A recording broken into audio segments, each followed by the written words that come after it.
buenas tardes a todos los compañeros. Muchas gracias por estar presentes hoy. Tengo el gusto de presentarles a la licenciada Margarita Gámez, que viene de la Universidad de San Carlos y nos va a hacer el gran favor de darnos nuestro subtema referente a los grupos étnicos. Feliz tarde, que lo disfruten. Van a ser 3 sesiones. Buena suerte. Espero no aburrirlos ya.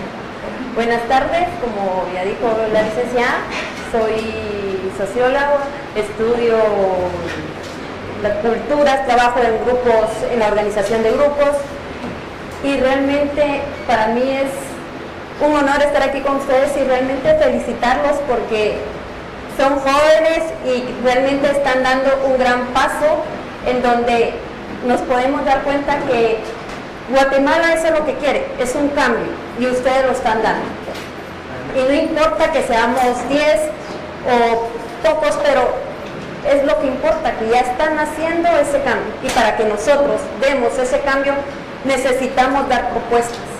Y esas propuestas las vamos a dar en base a los conocimientos que nosotros vamos adquiriendo. Nos tenemos que ir formando tanto educativamente para poder dar ese cambio. Entonces, como dijo la licenciada, voy a estar dando estos 3 miércoles aquí con ustedes sobre cultura y grupos étnicos. Espero que no se me duerman. Vamos a... ¿Empezamos? Para mí, el principal objetivo que yo tengo, estar aquí hoy con ustedes, es que tengamos un pensamiento crítico. Y ese pensamiento crítico nos va a poder dar esa crítica a los problemas sociales, tanto económicos o políticos. Entonces, que yo les deje por lo menos una semillita ahí para que ustedes sigan investigando conmigo, ya está, con eso ya ganaron, porque eso es lo básico, que ustedes empiecen a buscar esa información para poder crear esas propuestas. El otro objetivo es conocer y entender la diversidad étnica y cultural que hay en Guatemala, porque somos un país con varias etnias que realmente nosotros a veces nos confundimos si queremos que todos seamos iguales, que todos que yo quiero, tenemos que compartir la misma ideología, y realmente no es así. Tenemos que aprender a vivir con esa diversidad étnica que hay. Siguiente. Bueno, vamos a empezar con una serie de conceptos que lo vamos a seguir usando en los 3 miércoles. Cuando hablamos de cultura, a veces nos queda un concepto muy corto, porque hablamos cultura, a veces nos referimos a es el teatro, es la danza. Realmente es muy corto el concepto.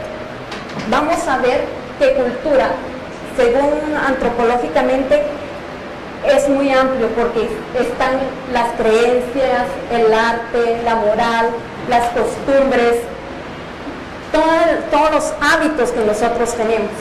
Eso es cultura. Pero, según antropológicamente, dice que lo material, como los celulares, todo eso no forma parte principal de lo que es la cultura. Vamos a ver ya tal vez en el tercer miércoles cómo nos viene a afectar la globalización, todo lo material, ya llega a afectar la cultura. Pero por el momento miramos que la cultura son valores, creencias, más los objetos materiales solo están como alrededor, solo son como un componente más, no es lo básico de lo que puede llegar a formar la cultura. ¿Nos pasamos a la otra? Ahora, sociológicamente, cuando miramos que la cultura en el enfoque sociológico es el progreso intelectual que tiene el individuo dentro de una sociedad. Este progreso intelectual que se da, nos lo da desde que somos niños, se va formando desde la casa, esa acumulación de conocimientos. por lo cual se dice que es la suma de conocimientos compartidos por una sociedad. Y aquí tiene que ver todas las ciencias exactas, como la matemática, las físicas, las ciencias humanas, también involucran. Entonces, todo el conocimiento que nosotros tenemos o que vamos adquiriendo con el tiempo, nos va formando los aspectos culturales. La próxima. Bueno, miremos el segundo párrafo. Realmente en esas tres líneas, si nos damos cuenta, describe todas nuestras actividades. O sea que dice, son las costumbres, prácticas, normas, reglas, la forma de vestir, la alimentación, la religión. Si nos damos cuenta en esas tres estrofas, ahí está todo lo que nosotros hacemos, desde que nos levantamos hasta que nos acostamos.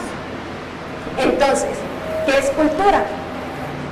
El ser humano se envuelve en todos los procesos culturales. Nos damos cuenta que todos nosotros hacemos cultura. Entonces no es como que la cultura esté alejada de nosotros. La próxima.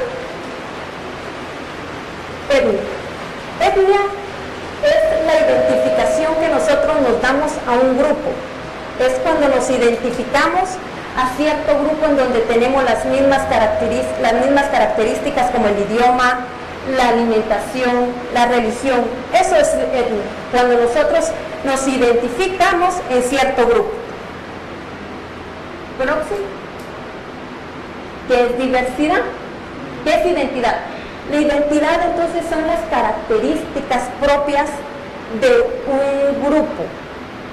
Como lo mencioné anteriormente, entonces es la alimentación, cómo nos vestimos, cómo nos comportamos. Esa es la identidad, cuando nos identificamos en un grupo. Próximo. ¿Qué son las creencias? Las creencias las vamos formando nos las van inculcando desde la familia. Entonces, una creencia ya no necesitamos ver si es verdadera o falsa, ya por nuestro subconsciente ya la tenemos como verdadera, ya nosotros no dudamos de esa creencia, nosotros ya la damos de por hecho que es verdadera y actuamos de una forma espontánea. Un ejemplo era cuando nos involucramos con la religión. Muchos podrán decir Dios no existe, pero para los que tienen una religión, ya por ende, nosotros ya damos de por hecho que sí existe y no necesitamos mayores pruebas para comprobarlo. Ya actuamos de una forma espontánea. La próxima. Estratificación social. La estratificación social es la estructura social en donde se marca una desigualdad. ¿Por qué? Porque hay clase alta, clase media y clase baja. Y en estas clases hay subclases también, en donde está la clase baja, clase baja media y clase baja alta. En donde se puede dar una movilidad en esta estructura. Pero esta movilidad depende de varios factores también. ¿Por qué? Porque puede ser económica. Si yo soy de clase baja, puede ser que yo trabaje y llegue a tener económicamente un poco más de dinero. Pero eso no significa que yo llegue a la clase alta. ¿Por qué? Porque para que se dé esa movilidad social, necesita de otros factores, como la educación, como puede ser un estatus heredado, la identidad. Realmente esa movilidad va a depender no solo de lo económico, porque puede haber alguien que tenga una cantidad muy alta de dinero que la obtuvo no sé por qué factores pudo haber tenido el dinero, pero no pueda ser aceptada en la clase alta. Entonces, esta movilidad no se da específicamente solo porque yo tengo dinero. Ya depende de otros factores, como el estatus social, como el nivel académico, etc. Próximo. Antes de empezar a hablar cómo se dio la colonia, la conquista o cómo se organizaron los mayas, vamos a hablar cómo surge la población de América hace 35,000 años. ¿Cómo se da esa población desde el norte de América hasta el sur? Pues se da una migración del continente asiático a través eran nómadas. Ellos lo que estaban de un lugar a otro, no tenían un lugar específico, no había una organización todavía. Entonces, así van desde el norte hasta el sur, van distribuyéndose a través del tiempo, como toda sociedad es evolutiva, constante, va cambiando. Entonces ya van formando asentamientos en donde ellos ya se organizan, en donde van obteniendo su alimento por la casa, recolección de frutos, y ya a través del tiempo miramos que ellos ya tienen una organización más estable, tanto política como militar, en donde se basaban ya a la religión. Ya se iba marcando que la religión tenía un papel importante en esta estructura, pero como cuando ellos ya fueron teniendo mayor excedente de cultivos para vender, para comercializar, ya aparece esta estructura entonces ya, porque eran grupos pequeños los que se estaban como asentamientos, ellos había una relación de lazos consanguíneos para poder crecer a este grupo. Entonces lo que había un poder que se llama matrilineal, en donde era a través de la madre que se daba ese poder, digamos así. Porque todos sabían quién era la madre, mas no sabíamos quién era el papá, porque se vivía en una forma de poligamia. Pero a través del tiempo, cuando ya hay esos excedentes, ya es necesario ver que ya surge la propiedad privada. Entonces, cuando surge la propiedad privada, ya nosotros ya no podíamos dejar la herencia a manos de cualquier persona. Entonces ya se cambia esa forma y se pasa a lo que era el patriarcado. Ya se constituye la organización como familia. Ya la familia ya toma un papel importante porque ya hay herencia, ya está la propiedad privada. Posteriormente, entonces ya como en todas culturas, habían culturas más desarrolladas que otras. Así se va dando lo que son los mayas, esa cultura desarrollada donde ellos tenían calendarios, eran antropólogos, construían astronomía, ellos realmente trabajaban la ciencia. Y Aspero dice que como en el siglo X esta cultura empezó a tener problemas, empezó a distribuirse al resto del territorio. Ya no estaba solo en la parte norte, sino ya empieza a distribuirse a la parte occidente y la parte del sur que ahorita conocemos. Ahí ya empiezan a surgir los imperios. Ya está el imperio quiché, los cachiqueles, que los vamos a ver más adelante, ya empieza a surgir estos imperios. Entonces, empezamos ya con la diapositiva que dice, antes que vinieran los españoles a todo lo que es Mesoamérica, que Mesoamérica abarca México y parte de Centroamérica, ya había una diversidad étnica, en donde ya existía una organización social, porque ya había la nobleza y a quien tributar.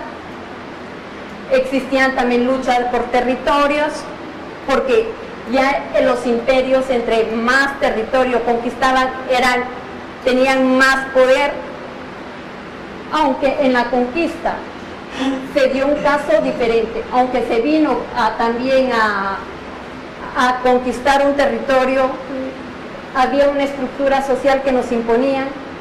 Lo que ellos traían, los españoles traían una tecnología que nosotros no estábamos acostumbrados a ver, digamos. Nosotros todavía éramos como más, una tecnología más rústica, comparada a la que traían ellos. Entonces, empezamos con los quichés. Los quichés eran un imperio, era tal vez el imperio más fuerte en este tiempo. ¿Por qué? Porque los quichés abarcaron a nivel nacional un gran territorio, porque estaban en la parte de Totonicapán, Quetzaltenango, Suchitepeques, a comparación de los otros, que no abarcaban un extenso territorio que tenían los quichés. Y fue el único imperio que cuando se dio la conquista, fue los que llegaron a imponerse. Era obvio, ahorita podemos decir que es obvio que ellos no iban a ganar, pero ellos fueron los que pusieron resistencia a esa conquista que se dio. La próxima.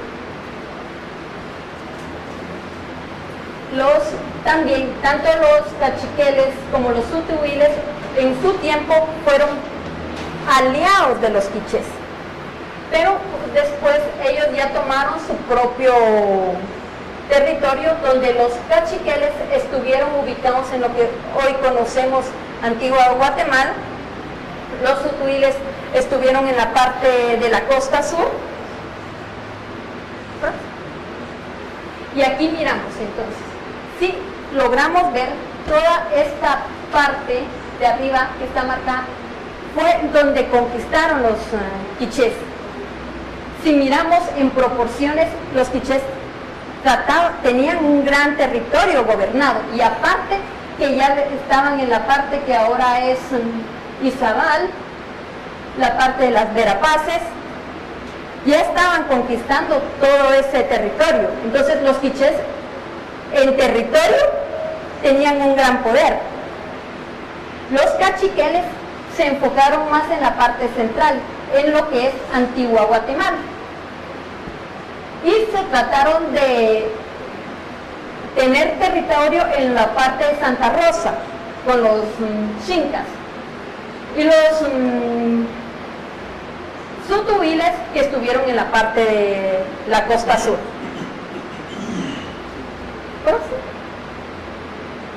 Bueno, entonces ya ahorita entramos a la colonia. ¿Cómo se dio ese proceso de colonización? Cuando vinieron los españoles, encontraron una diversidad étnica, diferentes grupos, que cuando ellos vieron esa diversidad, también no era como que se les iba a poner fácil gobernar a tanto grupo. Lo que ellos hacen es entonces una uniformidad, en donde ya se desaparecen todos los territorios y solo dejan como uno. Aquí ya no hay quichés ni cachiqueles, aquí ya todos somos indígenas. Para ser súbditos ya es solo de un rey. Y estos súbditos van a ser, a través de la religión, se les va a implantar una nueva creencia, nuevos valores, para eliminar la identidad que se traía. Próximo. Entonces, en la conquista, ¿qué se buscó? Erradicar idiomas y creencias, eliminar territorios y establecer nuevos asentamientos territoriales. Aquí van a estar los dos asentamientos que van a ser los indígenas y los españoles. ¿Próximo? Bueno, entonces, porque se eliminaron los territorios, ya no había esa división territorial, lo que surgió fue una masa indígena, a lo cual se les vio como súbditos que eran los indios. Y estos súbditos también se apropiaron de lo que les estaban diciendo, de la nueva identidad que se les estaba dando. Entonces, ellos tenían la identidad que tenían arrastrando, que era propia, y la que se les está dando por parte de los españoles. Y una identidad no la podemos borrar de un día para otro. No es tan fácil. Entonces, ellos lo que hicieron, tenían que juntar prácticamente esas dos identidades que se les estaba dando. Entonces se forma la nueva identidad, en donde ellos tienen que enfrentar y contrarrestar el dominio español con esta nueva identidad que se les estaba formando. Bueno, estructura étnica y social. Se dio el sistema estamental, en donde lo que se buscaba era la limpieza de sangre, pero esa limpieza de sangre se iba a basar en el origen y el color de la población. Y la limpieza de sangre lo que nos traía era un estatus social. Y ese estatus social iba a depender, estaban de los españoles peninsulares, los criollos y los indígenas. Los mestizos en este tiempo realmente no era que jugaran un papel importante en esta estructura, por este momento. ¿Por qué? Porque los mestizos no estaban en ninguno de los dos polos, digamos, ni estaban en los españoles ni eran indígenas. Próximo. Entonces, se da el régimen jurídico de salud de la colonia, se da a través de súbditos de la monarquía, que son de los que hablamos anterior, los españoles peninsulares, los criollos y los indígenas. Ellos eran súbditos de la corona. Pero también la corona tenía un control para los súbditos que eran menos, los súbditos más bajos, digamos, los súbditos que podían ser desprotegidos, o que los súbditos como los criollos, los comerciales, los que ya tenían un mayor comercio, los podían explotar. Entonces la corona los protege a los menos desfavorecidos, y así la corona mira el control del continente y de las riquezas que hay en el continente. ¿Próximo? Entonces, ¿cómo se da esta distribución geográfica? El asentamiento territorial indígena se da en el área rural, específicamente. En el área rural porque aquí estaban las tierras a las que se tenían que trabajar, y los indígenas eran la mano de obra que ellos tenían. Pero también existían indígenas que estuvieron en el área urbana. Ellos fueron como que más favorecidos porque aparte que adoptaron la cultura de los españoles, ellos trabajaban en las casas de los españoles, en donde ya tenían que adoptar hasta el idioma, cómo vestirse, la alimentación, pero también miraban las habilidades que ellos tenían, y así se podían distribuir. Y también surgió el indígena adscrito, que era la mano de obra en las fincas. La población española y sus descendientes también se ubicaron en el área urbana, pero hubo un porcentaje de españoles que se fueron al área rural, porque ahí era donde estaban las riquezas. Ahí estaba la tierra donde se podía cultivar, ahí estaban las minas donde se podía extraer plata, oro. Entonces ellos también estuvieron en el área rural. Y fue también aquí donde lo que ahora nosotros podemos ver como los trajes típicos, se dice que también fue una forma donde ellos los podían clasificar a través de su traje típico. Los mestizos se ubicaron en la parte del sur y del oriente del país, pero ellos lo que hicieron fue adoptar el modelo que tenían los españoles, solo que ellos también, en lugar de ser dueños de las fincas, ellos trabajaban en las fincas de estos dueños, en donde no tenían la misma condición de los indígenas, pero sí trabajaban como capataces, se les llamaría ahorita, como capataces de estas fincas, donde ellos tenían el control de la forma de producción. Entonces, causas de la crisis del Imperio Español. Se dio por parte de la pérdida de la población que tuvo, tanto por las guerras, pero también recordemos que los españoles cuando vinieron al continente también traían epidemias que no existían en nuestro país. Eso fue uno de los factores que causó que hubiera muerte de los indígenas. Y sabiendo que ya no se tenía esa mano de obra, entonces lo que quedaba también, los que se creían de la nobleza tampoco iban a meter las manos para producir esas tierras. Aparte que hubo en España en ese tiempo comienza una recesión económica, entonces ya aquí ya se está perdiendo el poder. Ya empieza a tomar protagonismo los mestizos o ladinos, ya se empiezan a estar en el occidente y el norte del país, ya empiezan a involucrarse en las comunidades indígenas, ya que ellos trabajaban en el área rural, y se termina el término de mestizo y se adopta el concepto ladino. Próximo. Entonces se da ya un Estado republicano donde ya se va a dejar el feudalismo, y lo que se propone es una idea ciudadana para tener la lealtad de los habitantes. Si juntamos estos dos conceptos, lo que se buscaba era una identidad,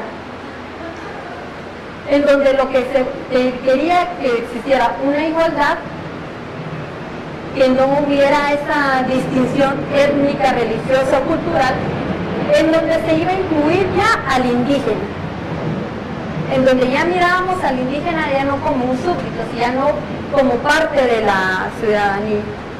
Pero no se dio, porque seguimos arrastrando patrones culturales que hasta hoy en día los miramos.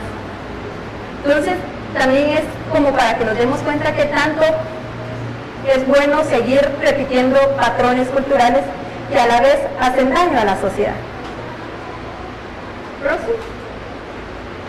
Aquí miramos ya los dos polos, que son los ladinos y los indígenas que existían en este tiempo. El ladino era el tipo ideal para tener una nacionalidad.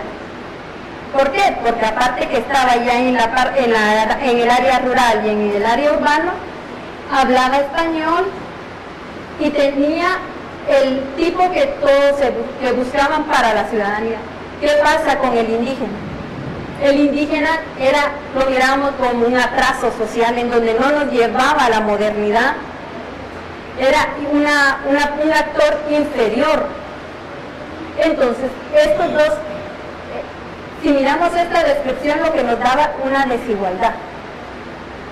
Y si analizamos estos dos conceptos, podemos ver que todavía hay grupos de personas que todavía lo siguen replicando. Y entonces es de que nosotros nos pongamos a pensar, ¿los indígenas son los que nos dan el atraso en ese tiempo o es la mentalidad que nosotros tenemos en seguir pensando así? Próxima. Esto es lo mismo, pero pues la otra. Entonces ya se da la revolución liberal, en donde se da esa bipolaridad entre los dos segmentos, tanto en los indígenas como en los ladinos. Se da un nacionalismo excluyente. Ya la ladinización era el ad hoc, lo que se estaba buscando.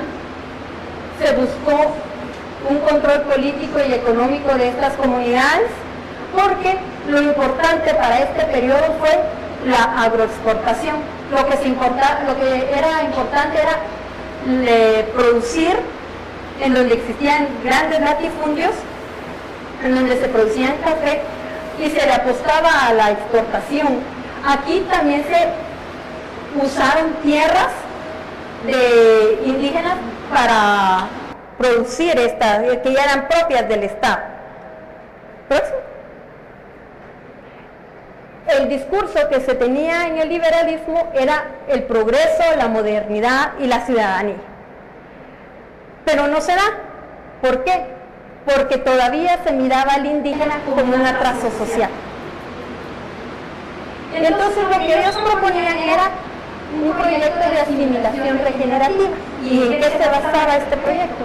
Era que a través de la educación se iba a dar una ciudadanía pasiva para los indígenas, en donde también iba a tener limitaciones. ¿Cómo iba a ser la educación? Iba a ser en el área urbana, en donde no iba a tener todos los indígenas esa posibilidad de educarse, pero iban a entrar los que hablaban español y que podían adoptar las costumbres de los ladinos. Iba a ser una educación laica, pero en el área urbana, en el área rural, perdón, fue todo lo contrario. ¿Por qué? Porque en el área rural ya no lo iba a hacer la iglesia, sino se iba a encargar los dueños de esas fincas a educar a los indígenas. Pero para ellos no era algo accesible educar a los indígenas, si era la mano de obra que ellos tenían en las fincas. Entonces no se da este proceso. ¿La próxima? Entonces los ladinos, como les mencioné, trabajaron ya en las fincas, pero ya con un salario, específicamente en el agro. Tomó mayor presencia en las comunidades indígenas, ya era reconocido y así llega a tomar el poder en las municipalidades y los indígenas ya lo llegaban a asociar con el Estado y con los españoles, con la finca de los españoles. ¿Por qué? Porque tenían las características de los españoles, eran blancos y ya se asociaban con ese tipo. Entonces esto que viene a reforzar esa bipolaridad étnica que ya se estaba marcando. Próximo. Entonces, el concepto mestizo en este tiempo ya se elimina y se toma como ladino. ¿Y qué pasa? Porque el ladino no era asociado al indígena y todavía no es asociado al indígena. Nosotros decimos ladinos y nos creemos españoles ya. Y no, y hay que recordarnos que el ladino ya tiene sus orígenes desde los indígenas. Entonces los ladinos lo que hacen es una negación de su propio origen, de los indígenas. Y los indígenas van a estar ubicados específicamente en el altiplano occidental y en las Verapaces. Ya en 1944, en el siglo XX, se da la elección de Portúbico, que era un terrateniente también, cacique, en donde él también le apostaba a la economía exportadora. Ahí, esa era la base. Los indígenas tampoco sufrieron, aquí también no mejoraron su nivel, estuvieron igual. Se da un descontento social, que esto viene a provocar lo que es la Revolución de Octubre en el 44, en donde lo que se buscaba era una reforma a la estructura agraria. ¿Por qué? Porque en este tiempo, si nos estamos basando en una economía de exportación, eran latifundios lo que existían. Y lo que se pensaba era que con extensiones más pequeñas y distribuirlas, iban a tener mayores ingresos los indígenas. ¿La próxima? Entonces, ¿cómo se miraba al indígena en este tiempo? También como un problema. Si nos damos cuenta, desde la colonia para acá, el indígena ha sido un problema. ¿Y qué querían? Tener un ser que fueran parte de la ciudadanía. A través de políticas, favoreciendo al indígena, se dio para darse la reforma agraria lo que les mencioné para esa división de tierras. Próximo. Entonces, las políticas hacia los indígenas.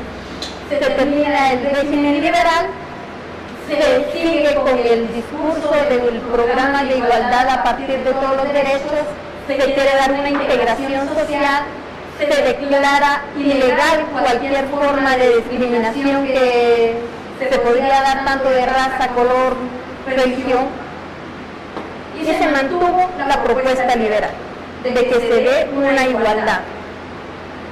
Pero no avanzó, si lo podemos decir así. La transformación social, cómo se da esa movilidad social, la clase media, porque ya está ubicada en el área urbana, se queda en los centros, en el casco urbano, no se moviliza, la población campesina sí, por la escasez de tierra, no se tenía el capital ni para trabajarlas, lo que se da es una migración interna. Les toca descubrir nuevos terrenos en donde ellos nunca habían llegado y se van a los cascos urbanos a ver otra forma de trabajo. Próxima. Los cambios que se dan es que en el 82 ya se conoce el modelo pluriétnico, se elimina el concepto de la administración, en el 96 se dan los acuerdos de paz y ya es un estado multicultural, pluriétnico y multilingüe donde se presentan 3 pueblos indígenas que es el maya, el xinca y el garisa. En la próxima clase, en la última clase, vamos a hablar cómo la globalización viene a afectar o a contribuir, dependiendo en qué punto lo miremos, a las culturas. En este tiempo ya se fortalece el sector indígena, pero como se fortalece su identidad, también trae desigualdad y pobreza. Y otro que no lo vamos a ver bien, pero les dejo este párrafo que es de Mercedes Sosa, en donde tenemos que leer y entender qué es lo que estamos haciendo bien o qué estamos haciendo mal para perder el camino correcto. Porque dice, la cultura es lo único que puede salvar un pueblo, lo único porque la cultura permite ver la miseria y combatirla. La cultura permite distinguir lo que hay que cambiar y lo que se debe dejar, como la bondad de la gente, compartir una empanada o un vino. Entonces, nos damos cuenta que es lo que estamos haciendo mal, ya no hay ni un poco de tolerancia para los demás grupos. Yo creo que aquí terminamos o no sé cuánto seremos para poder trabajar en estas 2 preguntas. Que después vamos a discutir, pero quiero que seamos críticos, no solo escribir porque, ay, eso creo yo. No, ¿qué se entiende por cultura? Creo que eso lo podemos escribir fácil. Pero, ¿qué creen que si el proceso cultural que se vivió anteriormente incide al día de hoy? Vamos a analizarnos si realmente todos los factores, patrones que vamos arrastrando inciden al día de hoy, o ustedes me dirán no, porque esa es la ventaja de las ciencias sociales. Hay varios puntos y todos tenemos la razón. Entonces, es que nos organicemos en grupo y trabajemos estas 2 preguntas. Y después discutamos qué es lo que creen. La conclusión de que cultura la podemos definir como concepto, el conjunto de conceptos y creencias y sus distintas formas de manifestación que son comunes a un grupo social. Si queremos profundizar eso, si hablamos de conceptos y creencias, estamos hablando de la percepción que el ser humano tiene del medio ambiente que le rodea y la conceptualización que es ya supraestructural, o sea, lo que va derivando de aquellos conocimientos. Por ejemplo, usted mencionaba ahí el surgimiento del Estado, la Iglesia en la época precolombina, que eso se llama modo de producción despótico tributario, que es común a los egipcios y todos esos que construyeron grandes pirámides. Ellos veían, por ejemplo, que el Nilo crecía, inundaba todo, y les pusieron que era Dios el que manejaba todo, entonces había que tributar para tener contento al Dios y que trajera las cosechas, pero todos los años ese era un ciclo que se daba. Entonces, eso es lo que creemos. ¿Todos caen en la mesa? Que digan que no. Al perdón.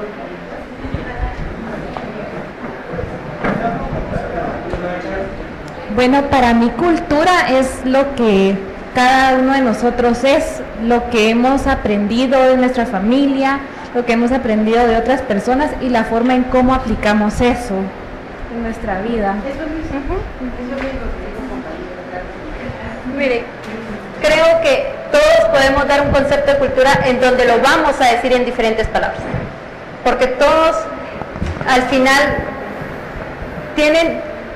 todos no pensamos igual, entonces, pero lo podemos ir, ¿sí? Licenciada, yo creo que de hecho cuando usted nos definía cultura al principio de su exposición, pues era una serie de conceptos y de muchas cosas que son cultura. Sí. Tal vez para mí sería un poquito más interesante la pregunta de ¿qué no es cultura? ¿Por qué no podemos catalogar como cultura? Porque la religión es cultura, las costumbres son cultura, las actitudes muchas veces resultan siendo cultura, las expresiones son cultura. Entonces, usted dijo al principio, por ejemplo, que los celulares y cuestiones así, eso no lo consideraba cultura. Entonces, yo sí quisiera más preguntarle a usted, ¿qué no es cultura? Como les dije, lo vamos a ver que ciertos autores lo material por el momento no lo consideran como un factor importante que influye en la cultura. Pero si lo miramos ya ahorita con la globalización, ya todo lo material ya llega a incidir en lo cultural. Como les dije, realmente el ser humano está envuelto en cultura. Sí, solo para aclarar un punto, por favor. Definitivamente no hay miles de definiciones de cultura, miles, pero todas se refieren a lo mismo. Los antropólogos dividen la cultura, el concepto de cultura en varias, ideas. El compañero tiene mucha razón, no hay nada que no sea cultura. Todos los que estamos aquí somos portadores de una cultura y la aprendimos en sociedad. Yo voy a diferir un poquito de mi compañera en el sentido de decir que lo material tiene poca importancia. Los antropólogos dicen, tenemos la cultura conductual, que es la que se refiere a todo el cúmulo de comportamientos, ideas, etcétera, que acumulamos, y tenemos la cultura material, que es a través de la cual hemos nosotros podido conocer el pasado de nuestra humanidad. La cultura material revela todo lo que una cultura fue en un tiempo y en un espacio dado. Entonces, cuando dentro de 2000 años ese ser humano que nosotros ya no vamos a conocer, vengan y miren celulares, y miren tablets, y miren proyectores así, van a decir, estas gentes vivían realmente en ignorancia, totalmente. Entonces la cultura material es importante en cuanto a que da cuenta de la labor productiva de una sociedad en un espacio dado. En cuanto a la definición de cultura, yo creo que todo lo que se ha dicho aquí es verdad. La cultura se aprende en sociedad y compone todo lo que nosotros sabemos, lo que nosotros pensamos, lo que nosotros hacemos. La cultura tiene un carácter dinámico. Nuestros hijos, ¿qué es la diferencia de nosotros? ¿Sí ¿sí o no? Y nuestros abuelos, mucho más. Entonces, la cultura se va modificando y alimentándose a sí misma porque como se da en sociedad, la sociedad también emana ideas, emana cambios. La historia acumula cosas, guerras, unas cosas se van, otras cosas se quedan. Por ejemplo, las buenas maneras. Nuestros abuelos eran caballeros, que cuando entraba una dama le ponían una silla, y para ellos era inaudito entrar a un salón y no decir buenos días. Ya nuestros hijos ahora la pierden vida, ¿verdad? Entonces, la cultura es algo que se va modificando. Y lo que dijo el compañero es muy cierto, no hay nada que no sea cultura. Sí, le agradezco mucho entonces a la licenciada su disertación y la esperamos el próximo miércoles.